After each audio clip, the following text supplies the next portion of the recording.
All Okay. right. Welcome, everyone. Thank you so much for being here today, here to listen to us talk about video games. Today, we're here. This is the Partners in Time Whoa! The, the Partners in Time podcast. I'm Jacob Korn. I'm here with, Justin Clark. yes, this guy's been brother of mine, not a literal brother, but, brother from another mother since about third grade. Yeah. Justin, do you want to real quick talk about your history with video gaming? Oh, my history of video gaming, a very long history. Started from, I say, 2 years old. I think daycare is what got me into video gaming since like the daycare had a lot of consoles and people would always bring like their DSs, and that's where like a lot of my exposure came from. Yeah, it's same thing for me. My daycare, Mill Creek Academy, it had like a GameCube and a Wii, and yeah, just like you said, everyone brought their DS, so it was such a fun experience each day, just going and playing the local multiplayer on the DS. So I got you there. Okay, Yeah. so today we're going to be focusing on the different console generations and the console wars that came along with them. So we're going to start with talking about a little bit about the third generation, but mainly focusing on the generations afterwards. So going up all the way from consoles like the NES and the Sega Master System up until modern consoles like the Switch and the PS5 and things like that. Also, we are definitely Nintendo gamers.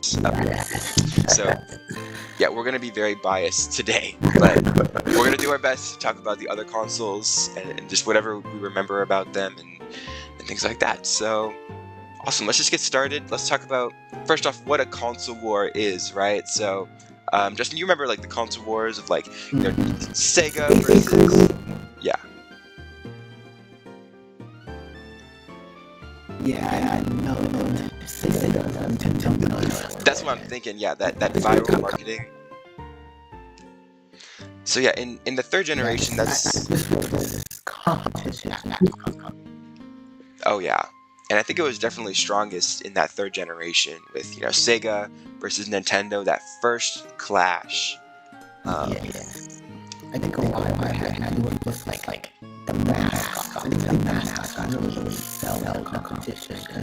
Like it's just a little bit now. Since it's not really a mascot, it's just like Xbox versus PlayStation, stuff like that. That we had Mario versus Sonic. That really created like a divide and intense competition between everyone. Yeah, because it wasn't just like these consoles fighting. It was Mario versus Sonic. So it was very, very visible thing to think about, which I think was character driven, I like to say. Yeah, for real. And also, I'm just gonna put this out there too. I'm sick, so if my voice is a little bit like not good, that's why. But yeah, it was a really cool time. They use terms like I don't know if this might have been the fourth generation of consoles, but blast processing and using all those different like mascots, like not even just Sonic, but the fact that Sega used like Michael Jackson and other famous forms of media really like set them apart from Nintendo. Yeah, I think a lot. That was a big thing. Like they were different. Like it was all video games. But I think the thing that really like drives competition is having something that's like similar, but it's like vastly different, rather than just being like, oh, it's the same thing but better. It's like a different experience. So it allowed them to get a lot of traction back then. And I think you really hit it on the head when you talked about like characters and how important they are. Like I think one of the best things why Nintendo is still around is because they've just created such solid and interesting characters. Like, I mean, let's talk about the NES, right? They came out the gate swinging with Metroid, Mario, Zelda, Kirby. Like, these are still iconic characters. Yeah, they created such strong IPs, and now like they stay relevant. Like even like Mario's 40th anniversary is this year, so it's just kind of like wow. Yeah, I think that really is what makes it so successful. And I think that's the reason why Sega eventually really declined, is because the only real character that they had that was super iconic was Sonic. So that's going to be, that's basically the third generation. We don't really obviously have memories of it because we weren't alive in the 80s and the 90s, but It was a very, Yeah. very, very competitive time. A lot of marketing, but let's move on into the fourth console generation. So this is going to be talking about the SNES. This is when the Game Boy came out. On the Sega side, we had the Sega Genesis, and also on the handheld Sega side, we had the Game Gear, and then the last kind of more prevalent console during this time was called Neo Geo, which we're not going to talk too much about that one because it's got some iconic games like Metal Slug, and then also King of Fighters, which has Terry Bogard, who's in Smash nowadays. And also like a weird game called Waku Waku 7. I mean, it's like a weird thing I found in research. But we're going to focus kind of more on the SNES and the Sega Genesis and also the Game Boy. So just when you think of the Sega Genesis and the SNES, Justin, what do you think about?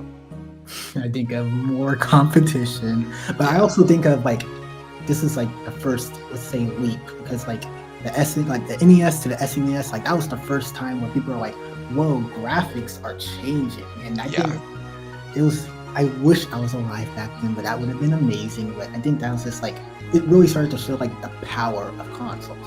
And I think during this phase, like we were like in a bit of like a time where it's just like it was an exponential growth when power and consoles was coming into like the word space, you know. I agree. Like, I think now with the SNES, you had a lot more power to like do more enhanced storytelling. Because Mhm. for me, when I think about the SNES, I think about some incredible RPGs. Like, one of the greatest games ever, Chrono Trigger, um, the Final Fantasy games, Secret of Mana, all these different RPGs. I mean, you had RPGs with the NES, like Final Fantasy, but they were in no way near as great as the SNES. So yeah, I think that leap in power really was evident.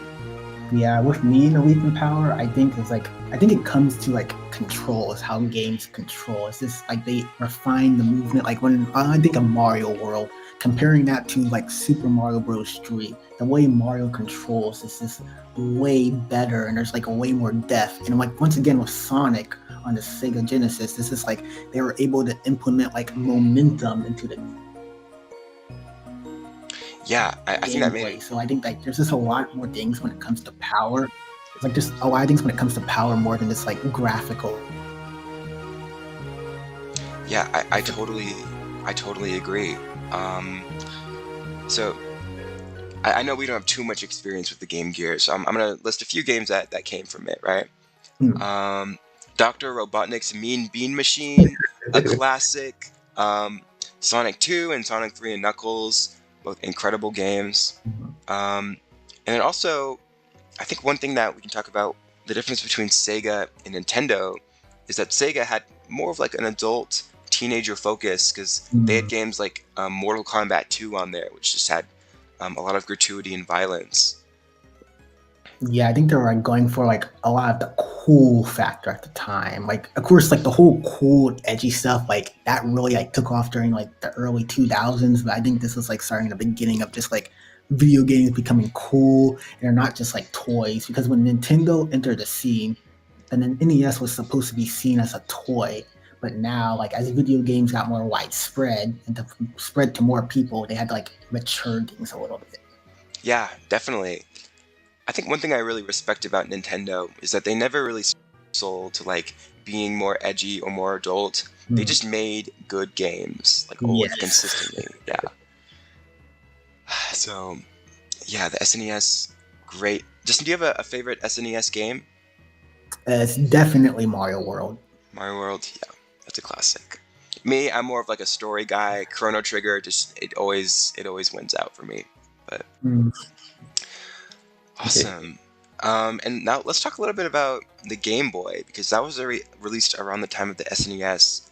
What are your thoughts on the Game Boy, Justin?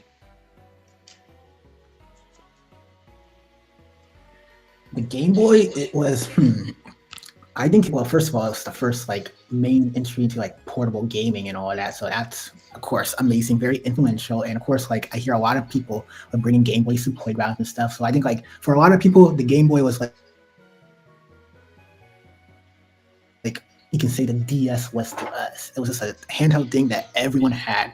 But Yep. another thing about the Game Boy is like compared to the Game Gear, what Sega had, the Game Boy was like way weaker because the Game Gear, like it had like even though we had the Game Boy Color later on, like the Game Gear had full on color. It was a much more powerful handheld, but the Game Boy was way more popular, way more successful. I think that just goes to show that sometimes you just it's not all about power. So Nintendo, like they went into this later with the Wii and stuff, but I think it's very important. The Game Boy's success is just a very important thing that we need to look into. Yeah, for real.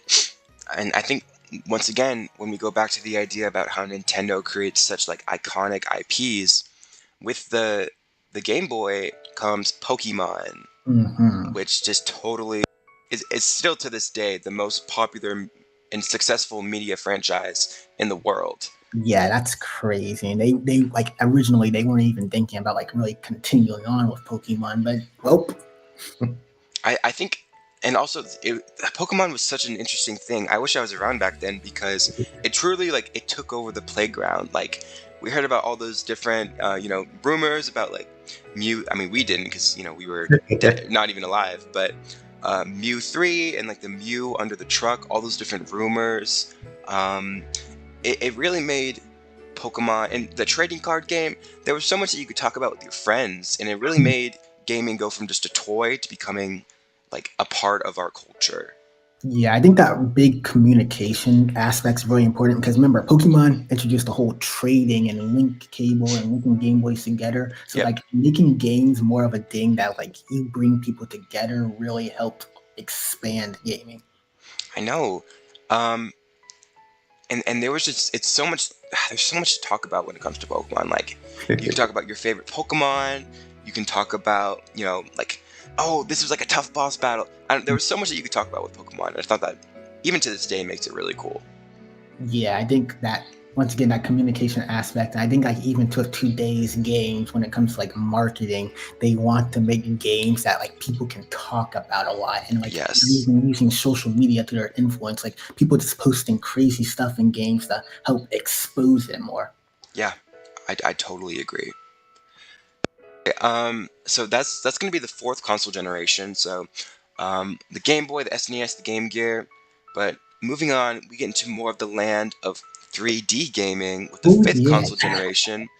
We had the Nintendo 64, the PlayStation, the Ooh. Sega Saturn, and then also the Game Boy Color. But we'll get there in a second. Let's start off with thoughts on the N64, Justin. What do you think about that? N64, in my opinion, I think I actually like. I think just the whole hop into 3D makes it kind of like one of the most influential consoles of all time, and just like the introduction of just like analog controls along with that. But even though the N64, like so many great memories and stuff, this was the first time where like Nintendo was not on top anymore because the PlayStation, when that came on the market, it took over. Oh So I yeah, think, yeah, so things were changing. If this is sparked a big change in the gaming industry as we hop into 3D and the Titan is not top anymore. So a lot of different things to talk about here. yeah, man. I can't even imagine what it would be like to be like a kid, and then you get the N64 for Christmas or whatever, like your birthday, and like you've been playing the SNES for the past few years, right? Hmm. And then you get the N64 and it's like 360 control, these 3D landscapes. Like I couldn't even imagine that. Yeah, it's like crazy because like once again, these games all super influential. Like of course we all know Mario 64, but then Legend of Zelda Ocarina of Time, like I Yeah, think it's still like the highest rated game of all time or something like yeah, that. something like that. Yeah.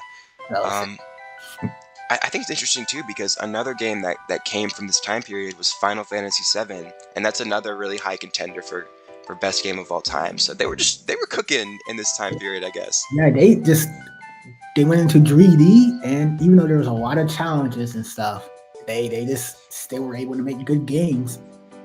Yeah, man. So it was really sick. Some other games that came from this time from the N64, Super Smash Bros. Still like we saw the infancy of it Mhm. in the N64 era, but nowadays it's just a huge part of esports culture and things like that. Um, and then also on the Nintendo side, we had the Game Boy Color, which is a really, really great time for handheld gaming. We had games like Pokemon Gold and Silver, Legend of Zelda: The Link's Awakening, and Wario Land 3. Um, Mhm. they Yeah, I they think even like Link's oh, go ahead. yeah, like with the Game Boy Color, like one thing, like the thing that sticks out with Link's Awakening is like Link's Awakening DX and how they actually added like a whole dungeon to show off, like, hey, this thing has color. Like they call it the color dungeon, and I think that was just like a really cool thing they did, like to show off the new capabilities of this handheld. I totally forgot about that, but you're so right. Yeah, very, very, very cool thing. And then Pokemon Gold and Silver. I wish I was back then to play this too, because they totally just they went out of their way to make it awesome. Like the fact that you could go back to Kanto. But And that's always so cool to me. I know, because you imagine it's a sequel, right? We're in Johto now. Like, cool, we're in Johto, but no, you get to go back, you get to fight all the gym leaders, and then you get to fight yourself in the previous game. So, it's such a cool This is experience. so much packed into a little device in a little game. Just like wow, I it's know, absolutely wizardly. That's what game development is, wizard. I know, it's really making you feel that like wow moment. Like, wow, this happened. This is awesome. I think that I think with Breath of the Wild, like they kind of recaptured that, right? Like with they Yep. made such an entertaining open world game. They really know how to get that wow factor out of you. Hmm. But yeah, so that's the N64. Let's talk a little bit about. So one of the other consoles around this time was the Sega Saturn. How much do you know about the Sega Saturn? I'm just curious. The Sega Saturn, honestly, a little bit. It was definitely like It's not a mainstay. in the background for a lot of time, you could say, and stuff. But yeah, I think and I think like one of the big problems is like it didn't really even. I don't think it had like a really like main Sonic game. I think we had to wait for the Dreamcast to get like our first big 3D Sonic game with Sonic Adventure. So I think that really hurt it. yeah, for real. It's a console that you really don't think about when it comes to gaming. So I think some of the most popular games that I saw were Nights into Dreams, Mhm. Panzer Dragoon Saga, and Virtua Fighter 2. Hmm. And none of these are really mainstays nowadays. You don't really think about them. Yeah, so it's just they didn't have that staying power. Yeah, for real. But let's talk now about the PlayStation 1, because Oh, boy. I mean, I know about these games nowadays, but even from a non PlayStation fan, like these games were pretty hype. You got Final Fantasy 7, Metal Gear Solid, Resident Evil 2. Like, those are some bangers. Yeah, well, for me, like the ones I really recognize are, of course, the Crash Bandicoot trilogy, Yep. the Spyro the Dragon trilogy. Those being like super cool. But I think it was just like more exposure to 3D gaming and stuff. And I think like Crash sold like a lot. Like I really wish like they really like stuck with these IPs, because like with the Crash Bandicoot Insane trilogy, like in 2017, like that sold like I think like over 10 million copies. So it's Wow. clear that having a strong IPs is very, very beneficial. Oh yeah.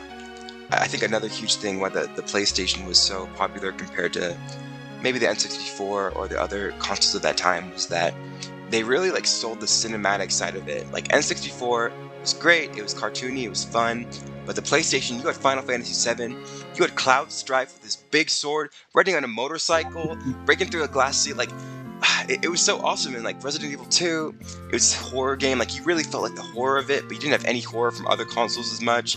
And then Metal Gear Solid, just a crazy great story. And so you really didn't get that from the other consoles, and I think that's what made it kind of separate itself from consoles like the N64. So I think that really set it apart in a lot of ways. But yeah, overall, a great generation. It was the entrance into 3D, and next up we're gonna go kind of into like that next step of 3D with the 6th generation of consoles. This one had the PlayStation 2, the GameCube, which is we love the GameCube. Yeah, we love it. Around this time, the GBA, the Game Boy Advance, came out. we had the Dreamcast, and then finally, this is when the Xbox came out too. Aha. So I think first we got to start with the GameCube. Just tell me about the GameCube.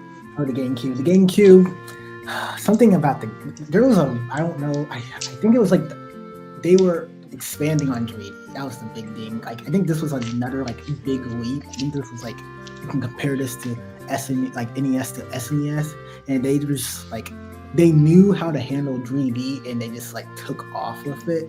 And I think just like the GameCube controller, controller, that was just it's so good. It's so good. It's got those perfect ergonomics with the hands. Like I love it so much. Even still to this day, it's like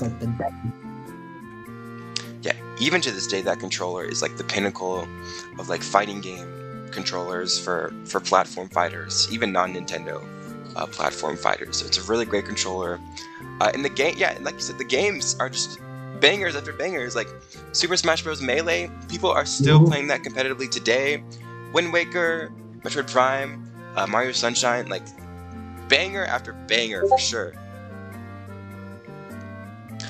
Don't forget about that Double Dash. Oh my gosh, how did I forget about? Okay, Double Dash, fire, bro.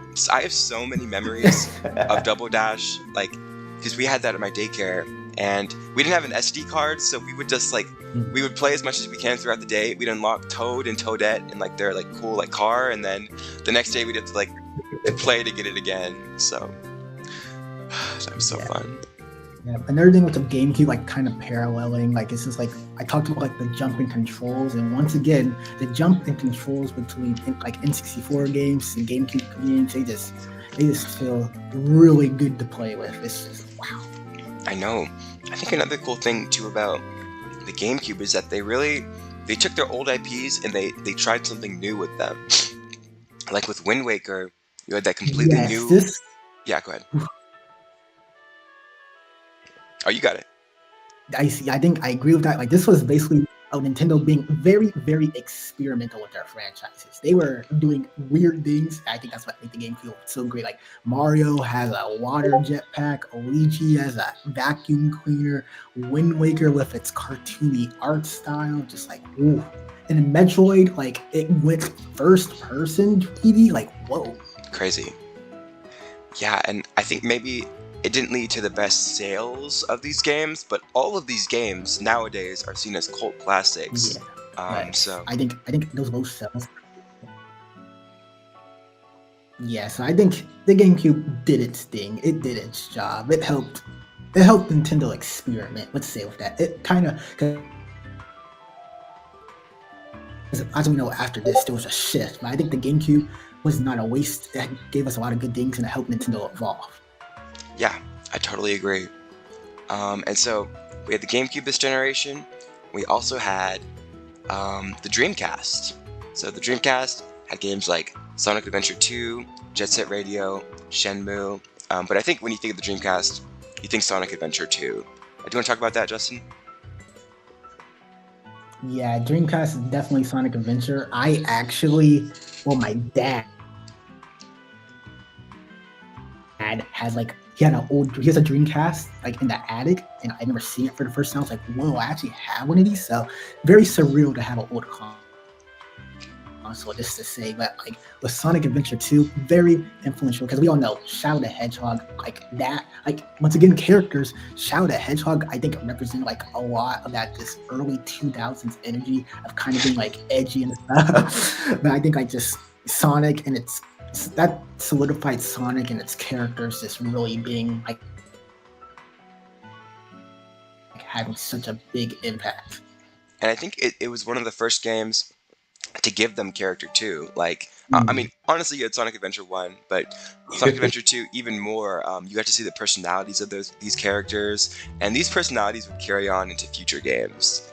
And like, I think we all remember Sonic being, in Sonic 1, Sonic 2, Sonic 3, you could see Sonic's kind of like playful side with, the looking at the screen and the shoe tapping, but seeing him actually like converse and talk and like see the full character of Sonic was really cool. Yeah, that's the Dreamcast. Really, mainly just like, Sonic Adventure. Another thing with power is this: you're able to make characters more expressive. Yeah. Yeah, man. Um, so Dreamcast, not as successful as a lot of these other consoles, but some good games did come out of it. Um, a new game that came out this generation was the Xbox. So what are some of your memories with the Xbox, Justin? Like what you've heard about it? So with to be honest with you, I did not hear much about the original Xbox. The main thing I know is the Xbox was not really clicking with Japan. And that's the big thing Hmm. I remember with the Xbox. So this was, I think it was like basically America's first like really dive deep into the gaming sphere, and like its beginnings, especially Japan, were not the best. So I do think like, the Xbox was introduced in this generation, it would take a little bit longer before it to become like as popular. I think in 360 is where Xbox really like rose. Yeah, I even just thinking about the Xbox, it gives such Western energy. Like I can tell that like an American made it. I can't even explain why, but it. So I understand a lot why Japan might not have been receptive to it, but yeah. So like I think kind of like Justin, I don't have too much memories with Xbox. Even like most kids at our school back then were definitely the Nintendo people or PlayStation people. But I think even still to this day, we all know about Halo and the influence that it has had on the gaming industry. So I think Yes. without Halo, And also, go ahead. I also like, speak of Halo, one thing, the big thing that I think Xbox really pioneered was definitely online gaming. That was Yeah. like, I think the big thing with Xbox, and that was like literally their like the biggest change that they really pioneered during this time, which is very important. So respect to Xbox for that. For real, because I mean that's like a major part of gaming nowadays. It's just the online component. Like people don't really play single player games as much, so they really like kind of led the charge on this. So we had the Xbox, the Dreamcast, the GameCube, and then of course the most successful console of all time. We had the PlayStation 2, and I think a major game that people think of, yeah, the PlayStation is iconic.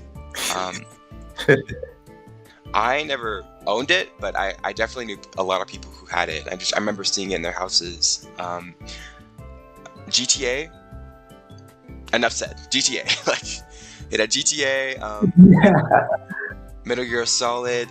They really had some really great 3D graphics that even like Game Boy or GameCube and Xbox couldn't match.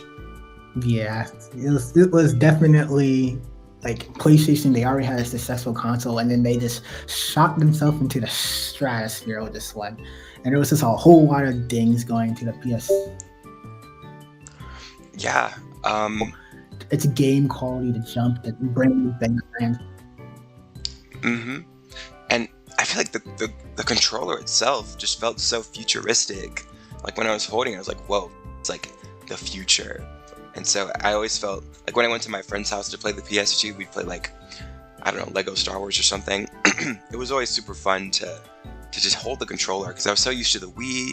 Or yeah, because I around this I was playing in like kind of the Wii era when my friend had their PS2, but yeah, just holding that controller just felt so cool. Yeah, I don't think I ever even played on a PS2 before. I think my closest memories with PlayStation is definitely the PS3. But since it's like they refined the controller from the PS1, I think I can get a general sense of like the feel and how that controller could, how like futuristic, especially at the time, a controller like that could feel. Yeah, I think like they really sold the whole futuristic vibe with the PS2 with it just like going like all black and like the little like glowy, and it's just like oof. Yeah, because the Nintendo consoles from before very cartoony. Like N64 had those colored buttons and SNES had the purple, and so NES had these red buttons, but the PlayStation had such more like of a modern adult looking controller, so I thought that was really cool. So yeah, PlayStation, great games, extremely influential. Another thing that came out around this time was the Game Boy Advance, which had some really, really great games. It really like elevated those pixel graphics. Like the jump from Pokemon Red and Blue and Gold and Silver to like an Emerald and Sapphire, like that was huge. Yeah, I think this is very important to like now we're focusing on the handheld space and how like handheld consoles can now start getting a little bit more powerful, Yeah, and they really did the and now we can best. have like SNES type of stuff on the go instead of just NES. For real, and later on in the lifespan of the GBA, I think they really exceeded it. Like when I think about some of the early Fire Emblem games, those attack animations and character sprites, they look so great, and just having that on a handheld is crazy. Yeah, just like wow, and I think just it was literally like Nintendo still like asserting like how much influence they have in the handheld space because the Game Boy Advance I think that like reached like 80 million. So even though the GameCube wasn't selling as much, the Game Boy Advance still had that like staying power and that cultural relevance. I know, right? And it got even better. Whoa, with the next generation as well, Oh which boy. we'll transition to right now. So, sixth generation had the GameCube, the Dreamcast, GBA, Xbox. In the seventh generation, which was kind of like the mid 2000s, early 2010s, we had the Wii, the Nintendo DS, the Xbox Ooh. 360, and the PS3. Um, I think just naming those titles off, it feels like the most iconic generation to me, at least. At Yeah. least, like, yeah, Okay, so let's just get the obvious out of the way. This is where we start to be, in existence. So we yeah, actually have, a lot of memories of a lot of stuff. And starting with the Wii, okay. Let's just say I think the Wii might actually be my favorite console, not like handheld, but like favorite console for a lot of reasons. But when we're talking about the Wii, I think this is like definitely once again, like I mentioned earlier, this is the shift in Nintendo. This is like, okay, power isn't everything. We need to find something different. I think they call it like the blue ocean strategy, or yeah, like getting games out to like everyone. Because as we all know, the Wii was very casual and like great. You had grandmas playing on it. You had like other people who weren't calling themselves gamers playing on it. I think that really contributed to its success. yeah. I think the thing that I still love so much about the Wii was just the aesthetic. Like, even outside of the games, like, you had the option to create Mii's, the Wii Shop channel. Even to this day, that song is played all the time. And I loved all the menus. Like, it was just such an awesome console. And it had so much innovation too. Like, you had the motion controls, the Wii sensor bar. um, a lot of those things aren't super here today. Like, there's motion controls with the Joy Cons and things like that. But um, I think back then it was so cool to swing the controller and you like swing a baseball bat. Like, I think that made it so accessible and approachable for people who aren't super like intense gamers. Yeah, and one thing about the Wii is like even though it was not the strongest, like we talked about like futuristic, I think the Wii still gave off that like futuristic vibe of motion controls and even this is design, even though it wasn't the most powerful in the market. So I think that like really helped make the Wii feel like this revolution of gaming. Yeah, and the controller itself even was so crazy. Like, It was you like hold it in one hand, like it was it's definitely different and weird, but that was like really appetizing and it worked. So it worked. It's it's still great to me. I love it so much. I remember when I first got my Wii and playing Wii Sports, and also this like there was this weird, I can't remember the name, but it was like this family racing game where like different members of the family would like have their own cars, and I totally forgot what it was called, but it was so nostalgic for me. But um, the Wii era, some of my best memories in gaming for sure. yeah, so many memories. Luckily, I wish I could play the Wii more, but unfortunately, the Wii wasn't in my room. It was downstairs, so I had a very limited time. I was playing on, my DS. So, Yeah, and I think this was also a time when when Nintendo kind of started to step into some more cinematic directions with their games. Like I think of like Mario Galaxy, like that's like a masterpiece. That's an adventure. It's Mario in space. Like whoever thought of that? It was like wow, and like combining like platforming, and gravity, and then the big thing that contributes to that cinematicness is just like this is where they start to use like live recordings for music. Yep. So yeah, so It's so incredible. Like even just thinking about it right now, I'm like it's so great. But yeah, the Wii, really really great. Obviously Wii Sports, Mario Galaxy. We also had Twilight Princess. Can you remember some other like iconic Wii games? I'm trying to think right now. of course, Mario Kart Wii. Ooh. Yeah, even still to this day, so many people talk about memories with Mario Kart Wii. So Yeah, and then you also have like Brawl too. So it's just like ooh. yeah, And oh yeah, with Brawl, I think this is where Smash like started to go into that like third party space because Brawl had Snake and Sonic the Hedgehog. So yeah, started to branch out. And one thing I just thought of is like Nintendo created such good games that even the old ones we're still playing today. Like I know that you especially like you were really into like the Mario Kart Wii competitive scene. The game is like 10 years over, like probably 20 years old now, but still people are playing it. Same thing with Melee and a lot of other Nintendo games. People are still playing them. It's because they're so well made. yeah, they're so much fun and so replayable. Yeah. But so that was the Wii. And then also, we're just gonna go straight into the next Nintendo console of this generation, the Nintendo DS. Ooh, like a right there, like second best selling, and the Nintendo DS, like everyone had this thing. Yep. It was everywhere. It was super popular. And don't get me started that dual screen gaming. Just in the okay. Now the Nintendo DS, it's like it's up there with like my favorite. Like this console generation, Nintendo just went crazy. Yeah.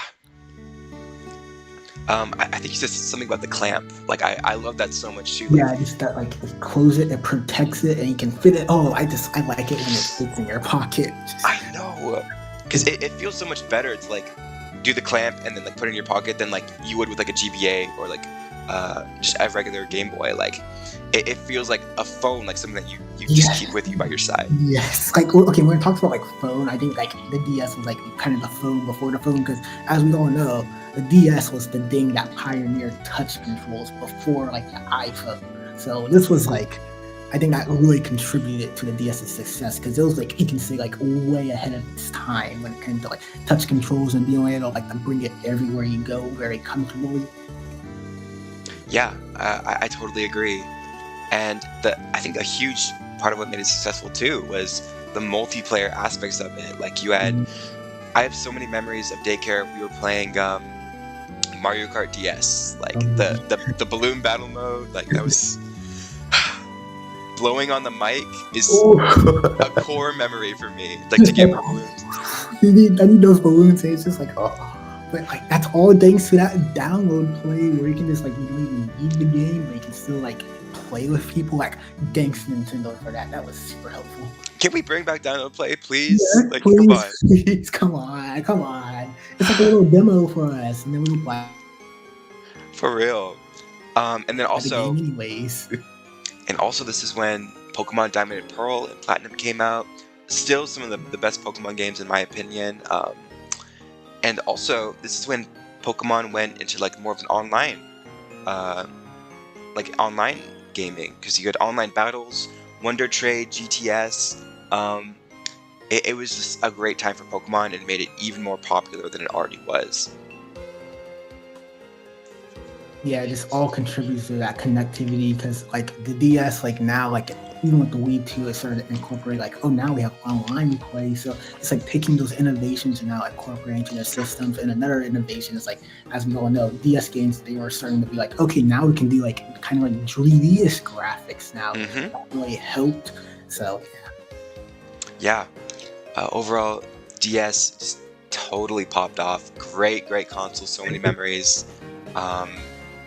Yeah, it's awesome. But moving on from Nintendo, who totally did really good in this generation, let's talk about the Xbox 360. such an iconic console as well. I never really played this one, but when I think of this, I think about like the Xbox chats and like all the online games that you play. I also think of like Minecraft, like all the like people playing Minecraft on the Xbox 360. What do you think of when you think of Xbox 360, Justin? I have a lot of, let's just say, Minecraft memories of the Xbox 360, and Oh yeah, yeah, it was also the console that was always downstairs too. But this is a console that I think this is like, I think like the games I played like a lot of my family. Like we played like a lot of party games with the Xbox 360 and stuff. So yeah, yeah, so like very distant, but very very important memories. Definitely a great console. yeah, for real. Um, and then finally, with this generation, we had the PlayStation 3. Um, this one I honestly have very little memories with. So, Justin, can you talk a little bit about anything you know about this one? So the main things with the PlayStation 3 is, well, with me, like in my family and stuff. Like I remember we used this a lot to watch movies Yeah. because that was just like it was like a movie watcher for us. But also I don't remember if this was I played this on the Xbox 360 or the PlayStation 3.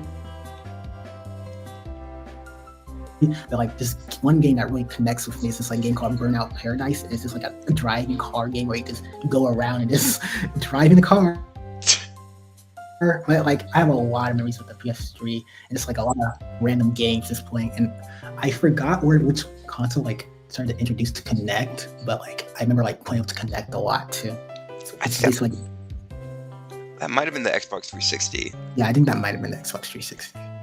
But yeah, a lot of party games with that. So yeah. So maybe like in response to the Wii, they were like, okay, maybe we need to make some like more fun family things. So yeah, that's great. Yeah, but I think during this generation, like since Nintendo was kind of doing their own thing, like it was basically like more of like a competition between PlayStation and Xbox. Because I think this is where their like rivalry really took off. Yeah, and like people would almost like get into like race wars about like what side are you on? Are you Xbox or PlayStation? Or are you just like, the Switzerland, like Nintendo doing their own thing? So yeah, that was the 7th console generation. It went from the mid 2000s to the early 2010s. And now we're going to talk about the final generation of today. That's going to be the 8th generation. We had games up until the modern day. So we had like the Wii U, 3DS, Nintendo Switch, PlayStation 4, Xbox One, and all the modern consoles of today. So I say let's start off with the Wii U. Tell me about the Wii U, Justin. The Wii U. Okay, the Wii U. We know the story of the Wii U. It was a failure, a big, massive failure. But, Just a little bit. yeah, but since I grew up with the Wii U, this was my console, and this is where I have like a ton of memories with it. Mario Same. Kart 8, Super Smash Bros. Wii U, New Super Mario Bros. U, Mario Maker 2. Wait, not Mario Maker 1. Just Yeah. too much games. Nintendo Land. This is where like I started to get really into gaming. So even though this thing was not successful, it just too much influence on my life. And I hope we aren't forgetting the people who grew up with the Wii U. I know. I really love the console. One of my favorite games on it was Splatoon. Oh yes, Um, let's do. I have so many memories of like waking up early before school starts, like maybe 6 a.m. And just getting up early to play Splatoon and having such good memories of just that like vibe of like it's like super early in the morning, but you're playing video games. Like you don't have too much time before school, but you're using it to play games. Like it was really fun. So love the Wii U. The Wii U was very okay. One thing about the Wii U is, as we all know, it had the gamepad and stuff, and that was like very useful for me because I was in my room with my brother at the time, and if he wanted to watch TV, I could still play on my Wii U since I could just play it on the gamepad. So I thank Nintendo for that. It really does feel like a training system, like until we got to the Switch. Like it was a Yeah, practice. Yeah. Definitely a failure, but it helped me to something else. So yeah.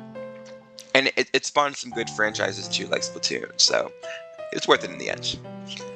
But yeah, we had the Wii U, and then we had one of my favorite we have one of my favorite consoles, the Nintendo 3DS. Okay, so the 3DS, this is it. This is my favorite, and no, this is my favorite console of all time. The 3DS is it's the thing that I don't think it can be beat. It was DS but better with 3D. But this is too many great games and too many. Just I can't even talk about it. I know, like, it nowadays thinking back, it's not even about the 3D aspect of it. Like because you had the 3D slider, no one cares about that. It was just the games were all so good. Yeah, let's see if I can go on a list. Like, well, of course, my first game was like Mario Kart 7. I Yep. played that so much. They had 3D Land. And they had the Zelda remix of Ocarina of Time and Majora's Mask, Animal Crossing, the Pokemon games of X and Y, Sun and Moon. Animal Crossing New Leaf, absolutely fantastic. You had Kirby Triple Deluxe, Kirby Planet Robobot. There's so much good stuff. That's all the time I have for today, y'all. I gotta go back to playing Animal Crossing New Leaf on my Nintendo 3DS. That's such a vibe. But forget about Tomodachi Life. Tomodachi Life, yeah. Yes. And like this is also, I'm a big Pokemon guy. This is when the Pokemon online thing really took off for me, especially. Like they had on the bottom screen, right? They had like the GTS and all this. Yes, this 3DS, my introduction to Pokemon with X and Y and Omega Ruby and Alpha Sapphire. So yes, so much GTS. And Justin, the Street Pass. Street Pass. Yes, I still get Street Passes today.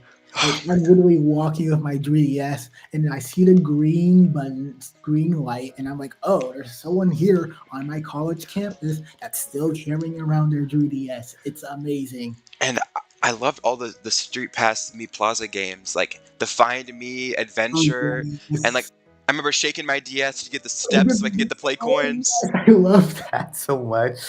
I remember getting stuck on Find Me and stuff, and like just meeting all these random people, but it was great. It was so fantastic. It was so awesome. And then even getting the puzzle pieces for I love completing those puzzle pieces. It's so much fun. I know, and it was so cool, like walking around and then like you see the little green light on your DS and I'm like, okay, there's a fellow gamer around me. That's cool. Yeah, and then of course the 3DS has added a lot of other things, because now 3DS also could have motion controls. Yep. And then the game started to be like more GameCube quality, and the 3DS also still has online. So it's just a very near, basically perfect console for me personally. Yes. Handheld, so yeah.